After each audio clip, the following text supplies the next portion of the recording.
Trump জেলেনস্কির উত্তপ্ত বৈঠকের পর যুক্তরাষ্ট্র ইউক্রেন সম্পর্কে ফাটল স্পষ্ট।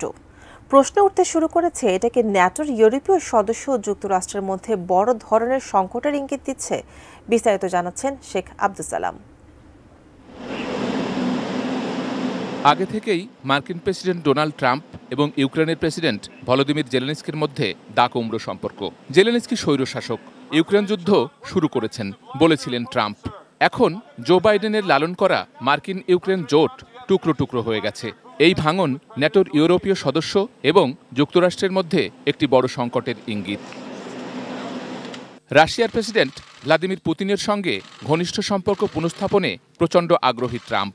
পুতিনকে ছাড় দেওয়ার প্রস্তাব দিতে গিয়েই ইউক্রেনের ওপর চাপ সৃষ্টি করেছেন তিনি। আর জেলেনস্কি তাতে সায় না দেয়ায় চটে যান Trump. Vision hot and cool AC 4-ওয়ে সলিনয়েড ভালভ টেকনোলজিতে হিটিং ও কুলিং দুই মোডেই কাজ করে সমানভাবে। Vision hot and cool AC. খনিজ চুক্তিতে অস্বীকৃতি জানানো ছাড়াও জেলেনস্কি বলেছিলেন, পুতিনকে না থামালে তিনি যুদ্ধ শেষ করার যে কোনো প্রতিশ্রুতি ভঙ্গ করবেন। এ কারণেই জেলেনস্কি বারবার আমেরিকার কাছে নিরাপত্তার গ্যারান্টি চান। তখনই দুই রাষ্ট্রপ্রধানের বৈঠকের সৌজন্য উধাও হয়ে যায়।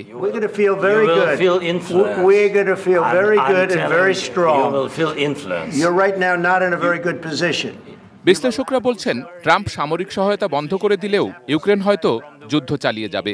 যদিও কতটা কার্যকরভাবে এবং কতদিন ধরে তা চালাতে পারবে এ প্রশ্ন থেকেই যায়। তবে এতে ইউরোপীয় মিত্রদের ওপর চাপ দ্বিগুণ হবে। Sheikh Abdus Salam, desk report, ATN news.